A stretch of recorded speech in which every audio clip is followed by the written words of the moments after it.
Hi everybody. So I just finished the Ballad of Songbirds and Snakes. I did want to have a little bit of conversation about it, for those of you who have read it or are thinking about reading it. I finished this book. It took me like 3 days. I was not reading steadily, at that time. I had to put it down a few times because, life gets busy. But I was not very impressed with this book. I was actually really disappointed in it compared to the other Hunger Games novels. So this is more of a prequel. It is about the life of President Snow, when he was a kid, and like his growing up and kind of, a little bit of his background. When I first got the book, I didn't know what President Snow's first name was, and the book has it like it was like, I don't know, it was hard to pronounce, so I ended up getting the audiobook of this book just so I could hear how it said. And President Snow's first name is Coriolanus, so that is his first name.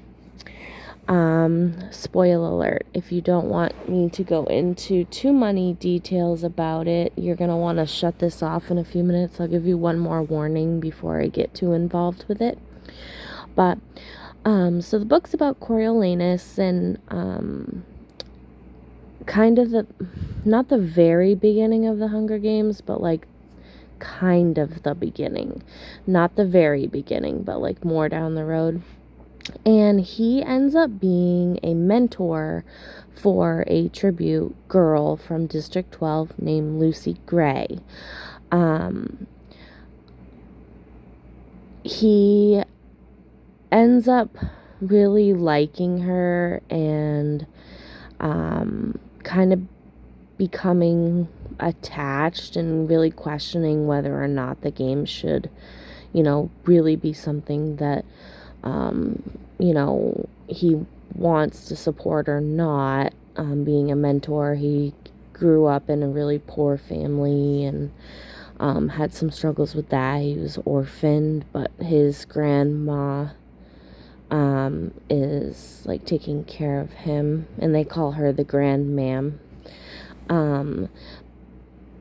But he, like, Lucy goes through the Hunger Games, and like he brought a lot of things to the table. Like, he's the reason why there's like betting on the games and how you can send food or gifts to the tributes and stuff. But obviously, spoiler alert, shut it off if you don't want to listen. So of course, like the whole book, you can really, like, what's gonna happen, like, before it happens, every single thing, like, because you just know.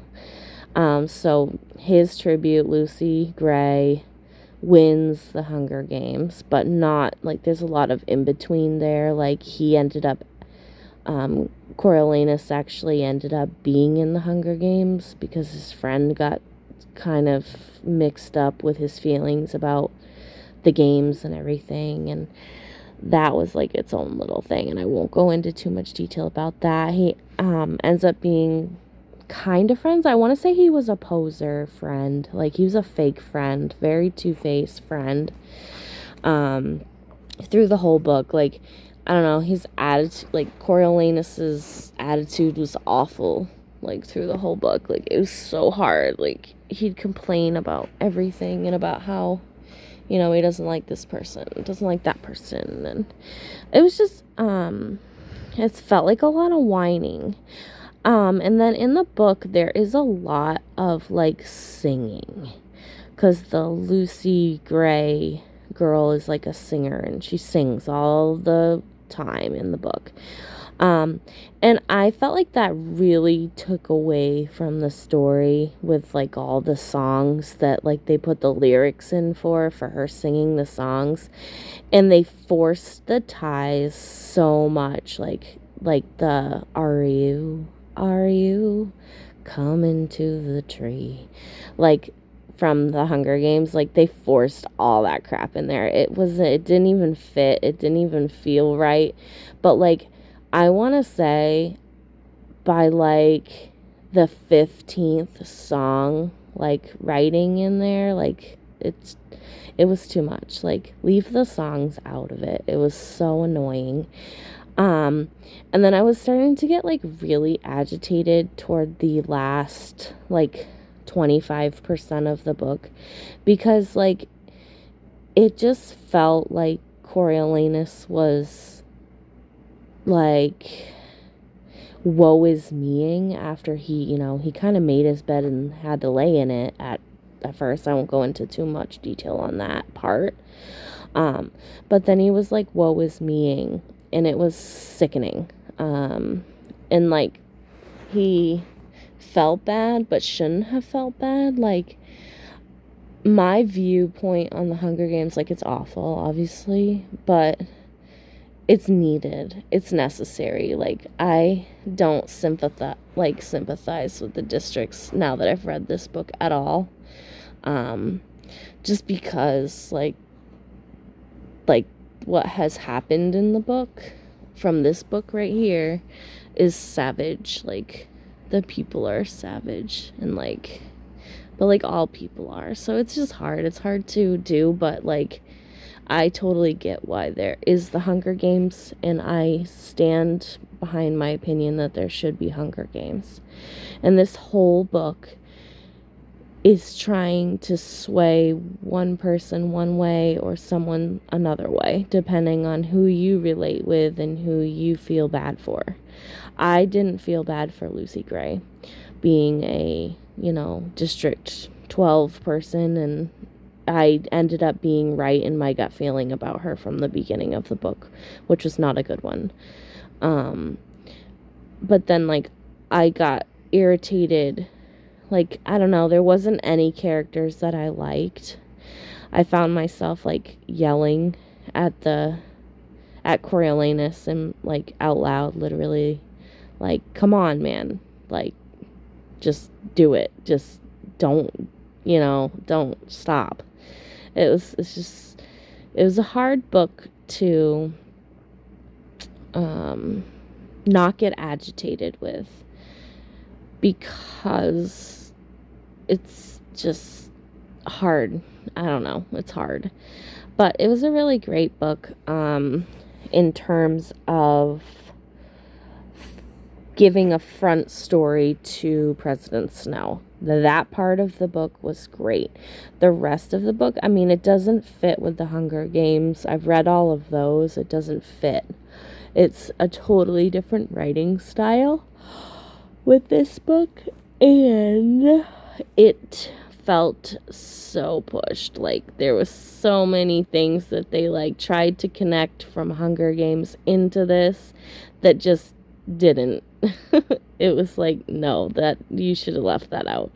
Like, it didn't make any sense. And then, like, you get the reference, but it's so forced. It like shouldn't have been. And the singing totally blew it for me. Like, the singing in the book, I mean, you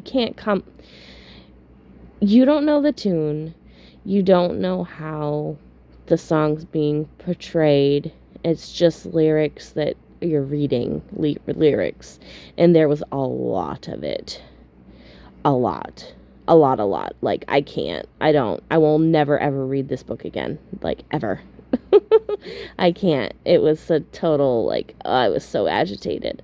I literally gave myself a migraine and, like, agitation listening to the audiobook portion of, like, the singing and, like, the reading of the words and stuff. It was just too much for me. But, it was still, like, it was okay in terms of knowing the front story of President Snow. and then kind of realizing why the districts need to be the way they are, in my point of view. Or maybe they don't. You'll have to read the book and discover your own feeling about it. But that's how I felt about it. And yeah, I hope I didn't give too much away. I probably gave a lot more than I should have, but I did warn you a couple times. So yeah, that was The Ballad of Songbirds and Snakes by Suzanne Collins. Yeah, if it sounds like something you want to buy or get or borrow from the library and read it, check it out, go for it. But I won't be putting this on my best book list for 2020. No way. All right, thanks. Have a good night. Bye, guys.